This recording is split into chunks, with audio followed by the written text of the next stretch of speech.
Qué gracioso se pasa. Me hace reír a mí, no me queda otro más. Bien, vamos.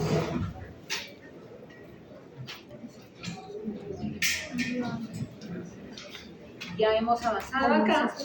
¿Y cómo se da una evolución de la inflamación? Según lo que hemos podido, lo que les he explicado algo, ¿cuál sería la evolución de una inflamación aguda? Dos cosas importantes. ¿Quién me dice? Justo leen, no plagieen. Si les he explicado un comienzo, quiere decir que no entendieron. ¿Cómo puede evolucionar? Aumento de la permeabilidad vascular. ¿Cómo evoluciona inflamación aguda? ¿Cómo es la evolución? Alguien que entró a trauma shock con un infarto, ¿cómo evoluciona? Claro, si tu organismo no repara, no lo hace de inmediato, o sea, es que autolimite el proceso, la otra es que pase a la cronicidad. Y de que dependerá que esperar el tiempo necesario que pueda responder tu organismo para que dentro del plazo necesario puedas decir que se quedó en aguda y se limitó y se resolvió.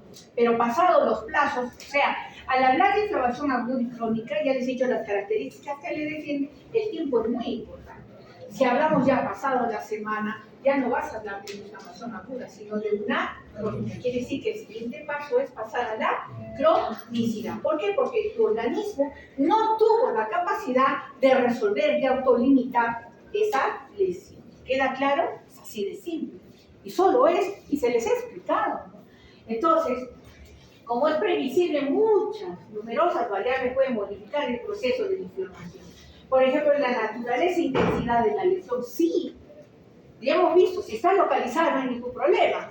Pero si la gravedad que tuvo la doctora es la mordedura de un perro, a que por ahí alguien me haya, qué sé yo, pues me quiso asaltar y yo de rico no quise soltar mi iPhone y por ahí me metieron un cuchillo o me cortaron, o sea, la gravedad, a eso se refiere, ¿no?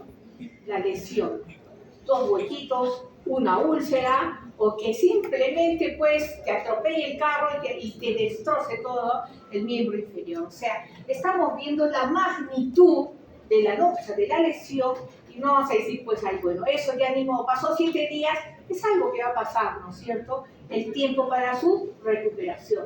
La localización, los tejidos afectados, la respuesta de nuestro organismo y los procesos inflamatorios agudos que evolucionan de 3 formas. No se olviden, ¿no? Que si la inflamación aguda se resuelve acá, ¿no es cierto? Luego que se resuelve ahí la resolución y la inflamación crónica que se va a resolver ¿con qué? Con la fibrosis. Y esta lesión, fíjate cómo va, cómo progresa acá, ¿no? Se resuelve sola, la aguda es autolimitada, lo que te decía, ¿no? O esta va a pasar a la cronicidad, la cicatrización, o progresa a la cronicidad, la lesión, y lo que va a producir es la cicatrización con una respectiva fibrosis.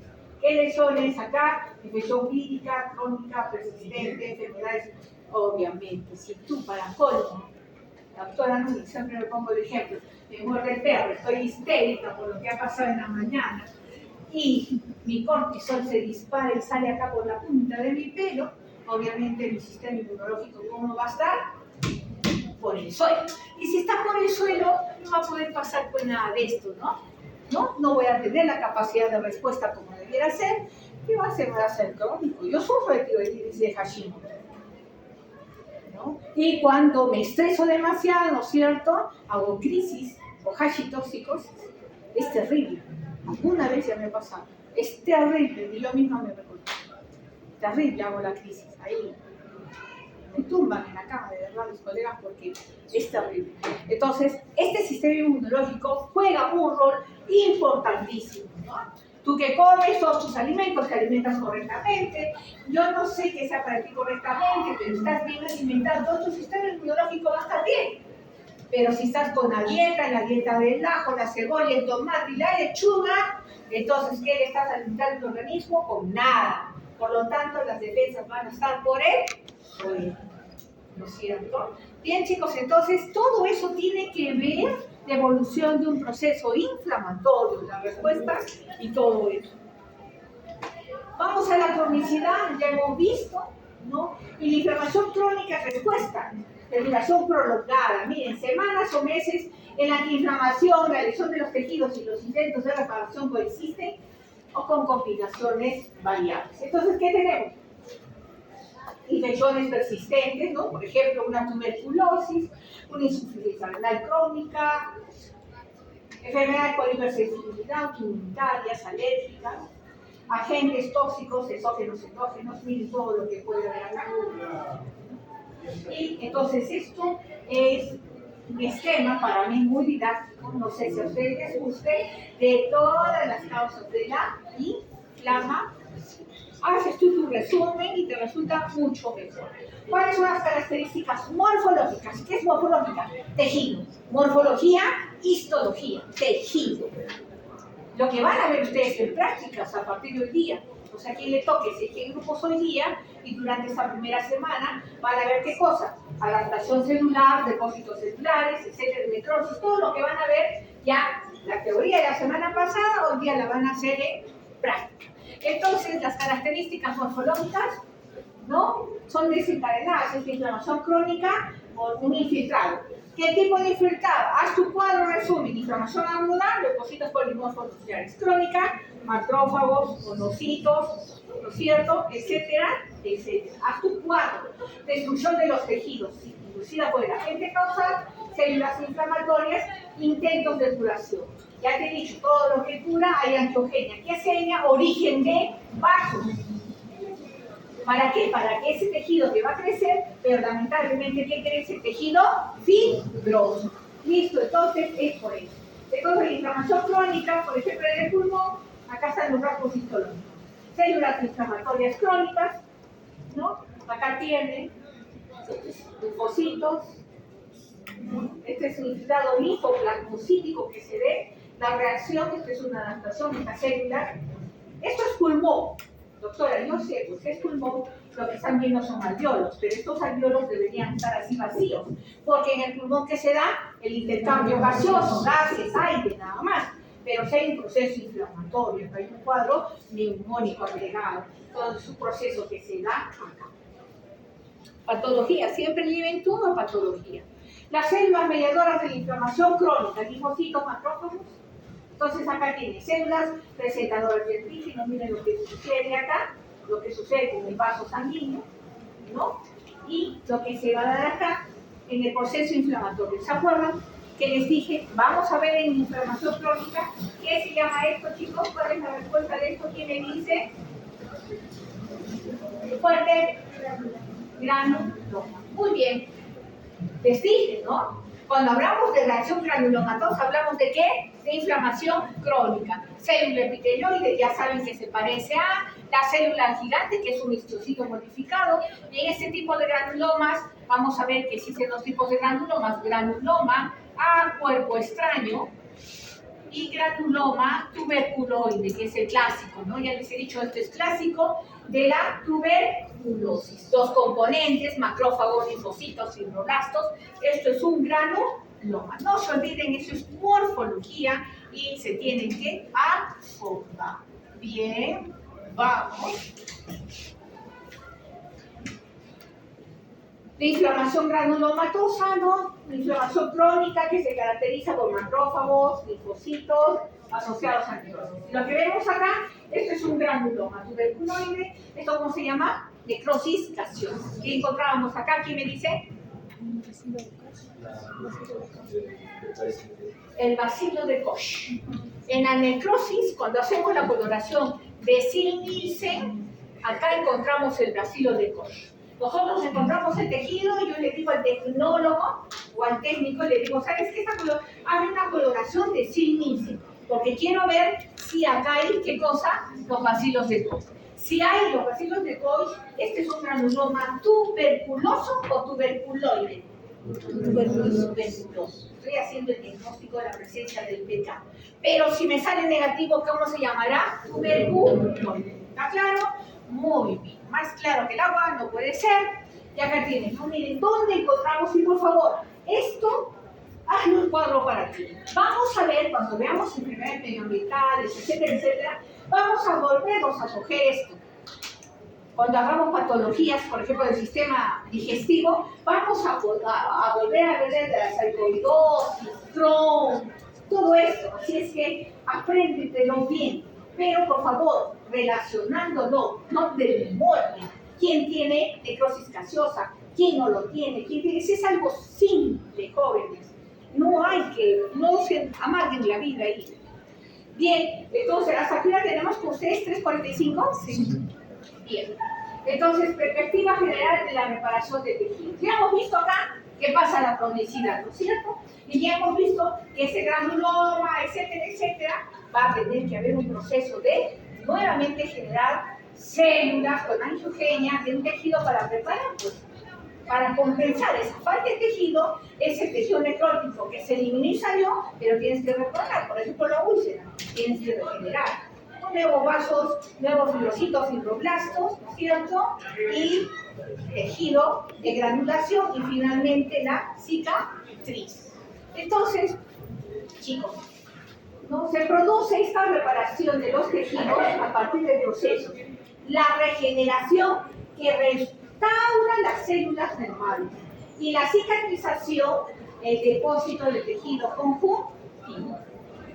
¿Está bien? Entonces está bien claro ahí lo que es regeneración y cicatrización. La regeneración, algunos de los tejidos, esto por favor que quede bien claro, mira acá los pasos que se da, mira lo que es normal, la superficie leve y cómo regenera. Mira cómo regenera.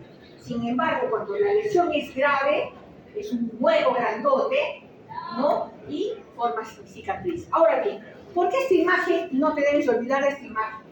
Acá hay un punto muy importante que tú también ya lo aprendiste en histología y te lo repasé y te dije, ¿cómo se llama esta? ¿Fuerte? Ahí encontramos a las células más de potenciales. Bien. Si te das cuenta, esta lesión superficial no ha traspasado la membrana basal. Por lo tanto, es superficial y hay una regeneración completa y muchas veces no deja cicatriz, solo una línea. ¿Queda claro? Bien. ¿Cuándo hablamos de cicatrización? Cuando compromete la membrana basal, se dañó.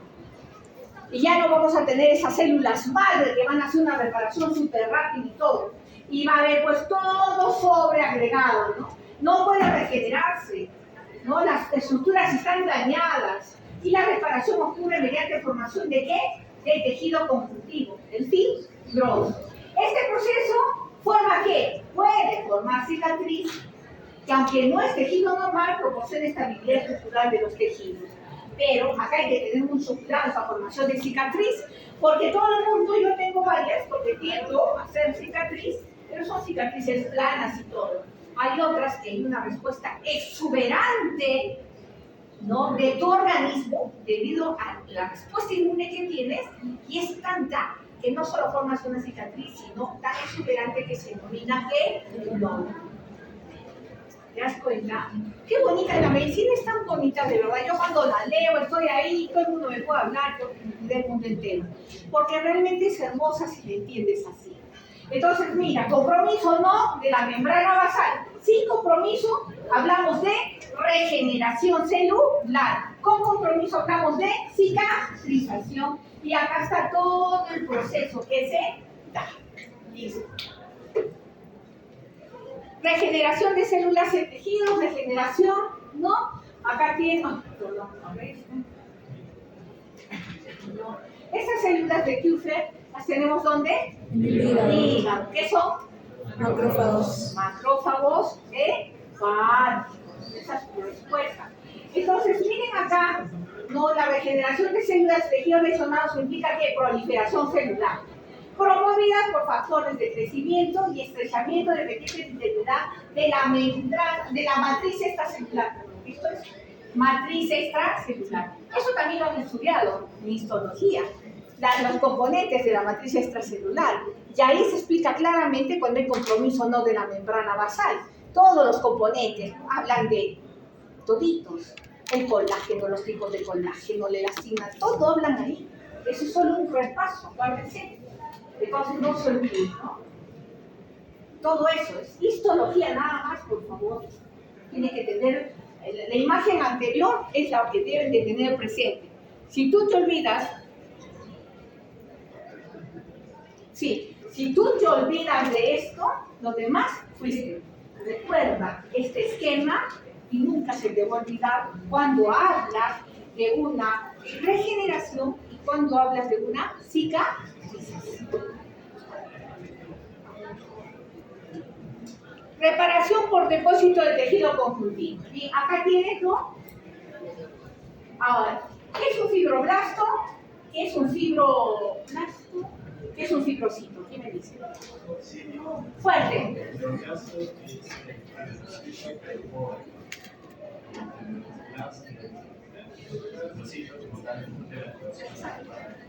Ya, está muy bien.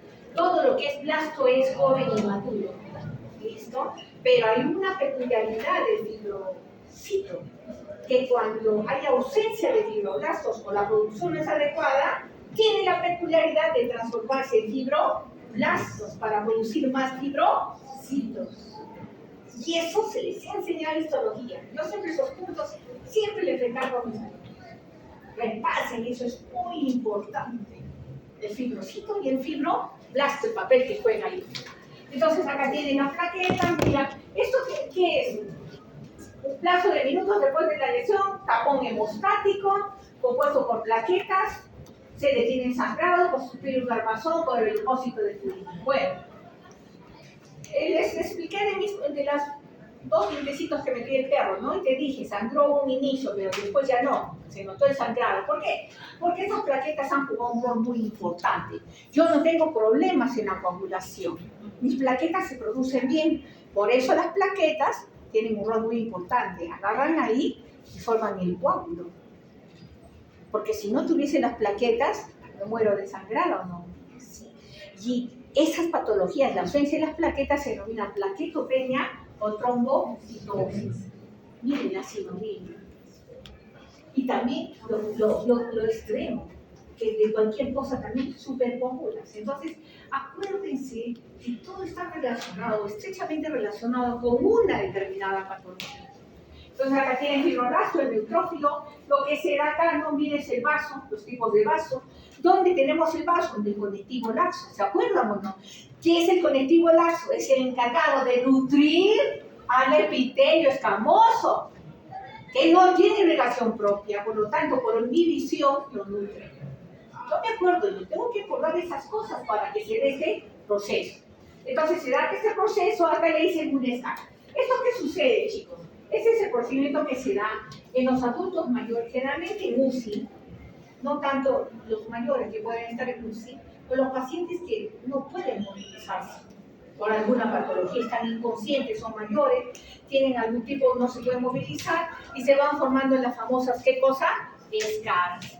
Y esta escara, si no se frota, no se estimula la irrigación y todo eso, el tejido va a morir, ¿no es cierto? Y se va a producir úlceras. Recuerden, ¿no? Y finalmente, si se produjo una úlcera, va a haber una cicatrización, siempre y cuando esta úlcera se manejó correctamente, se curó correctamente. Cuando era estudiante de cirugía, nunca voy a olvidar, había un caballerito ya mayor en una cama, venía del cirujano. Yo venía tan temprano que pasaba la visita con el interno, con el residente ahí antes del staff, y preguntaba y todo.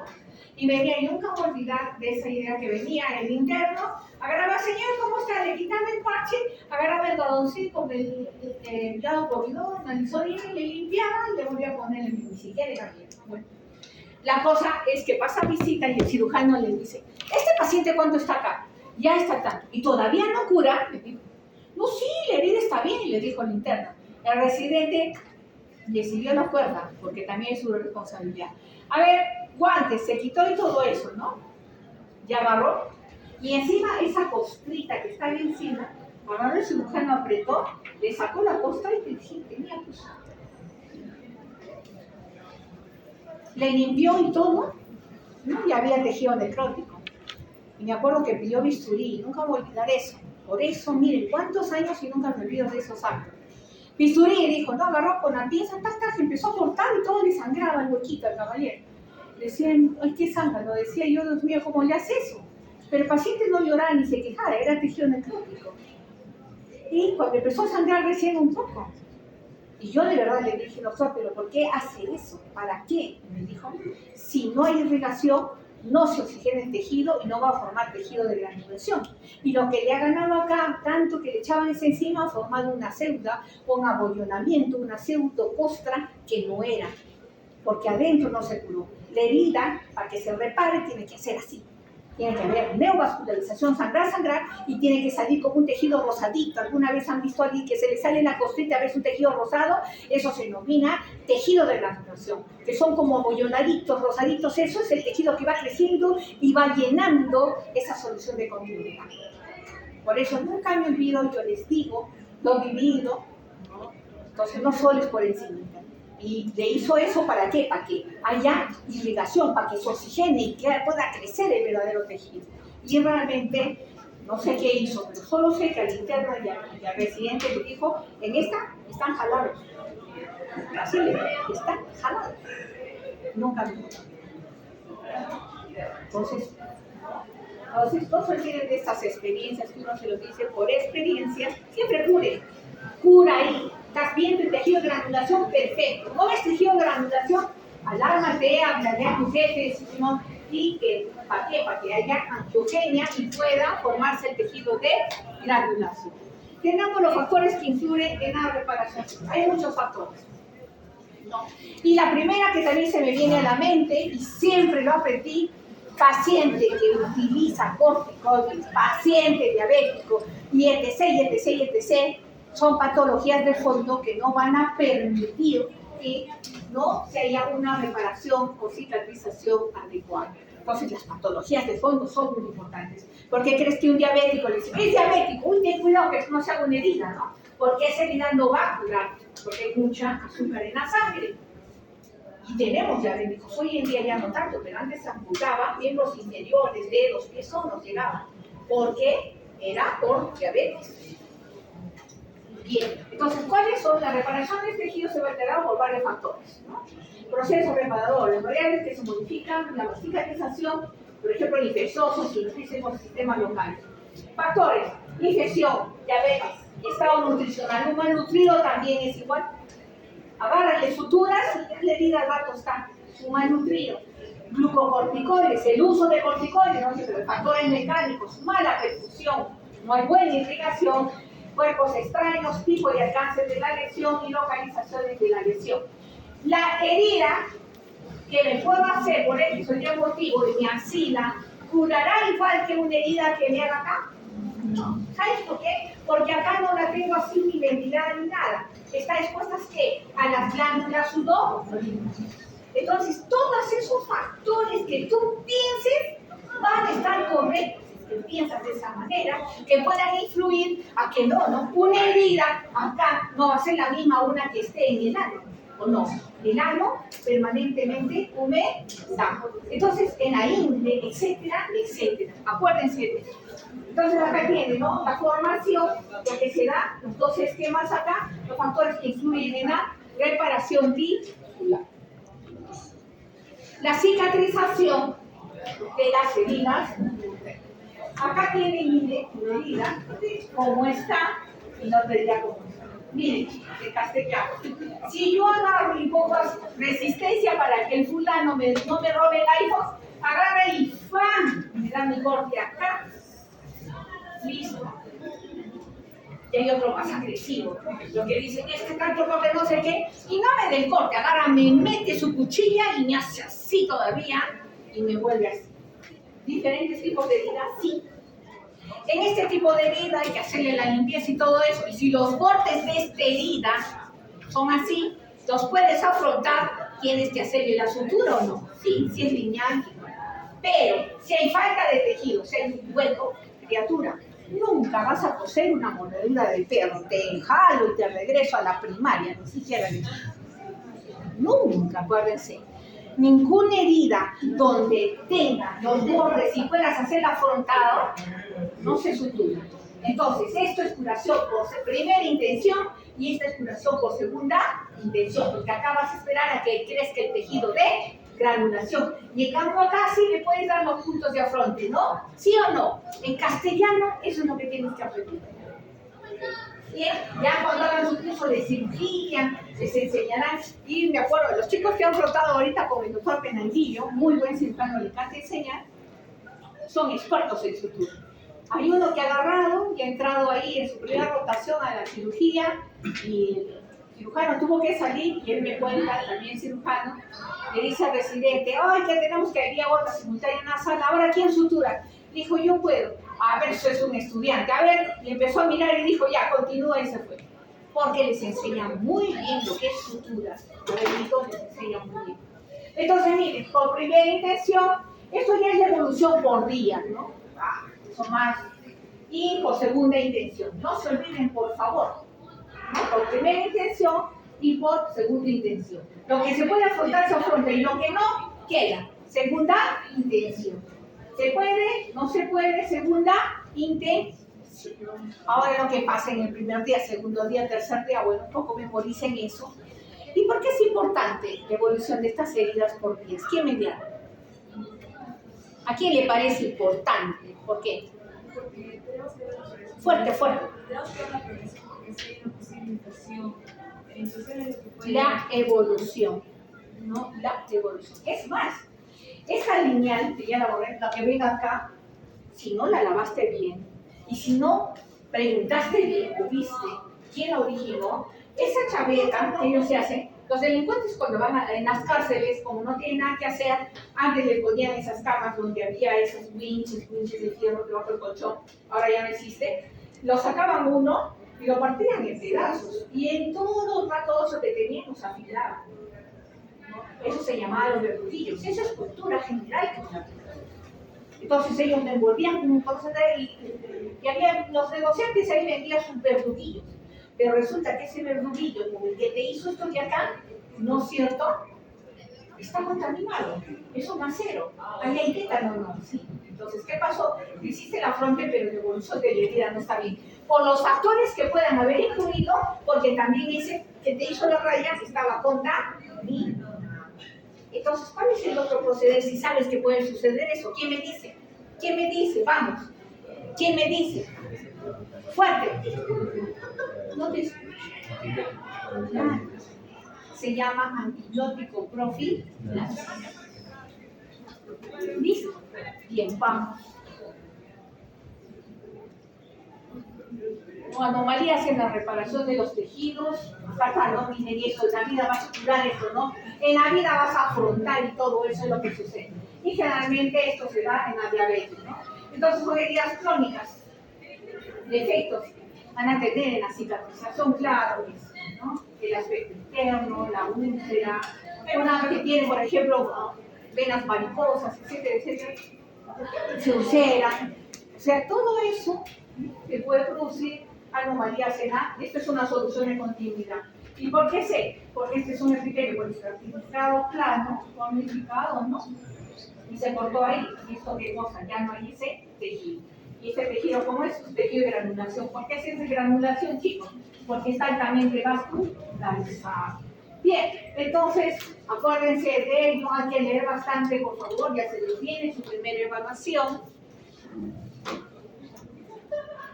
Acá tenemos más y lo que te decía, ¿no? La cicatriz queloide, ¿no? Esa es una respuesta exuberante, ¿no? Esos queloides están rellenos. ¿Y bien qué forma? Los dermatólogos o los plásticos infiltran o eliminan eso con mucho cuidado, ¿no? O esta es una cicatriz plana. Estos son respuestas. Entonces, complicaciones de la reparación tisular, ¿no? Anomalías en los componentes del proceso, formación de cicatriz defectuosa, exceso de los componentes reparadores o desarrollo de contracturas. Bien, ¿alguien ha visto un gran quemado? Ni nada en su vida. Vayan a una sala de quemado, vean un gran quemado. Un gran quemado generalmente les ponen unas mallas o unas fajas, generalmente cuando se encuentran en algo, ¿por qué? Para que tenga la cicatrización y no haya contractura. Porque si no, el individuo, para que como le duele, no estira y cicatriza así, ¿no? Y después se cicatriza de una manera defectuosa. se altera la estructura. Entonces se dispone con unas vallas, un esto acá en el cuello, en la zona donde está, para que tenga la extensión, lo correcto, ¿no? La reparación correcta, la cicatrización correcta. A eso se refiere con todo esto. ¿Listo? Bien. Y estamos acabando. Lean, por favor. No, la próxima parte, tomar esa asistencia.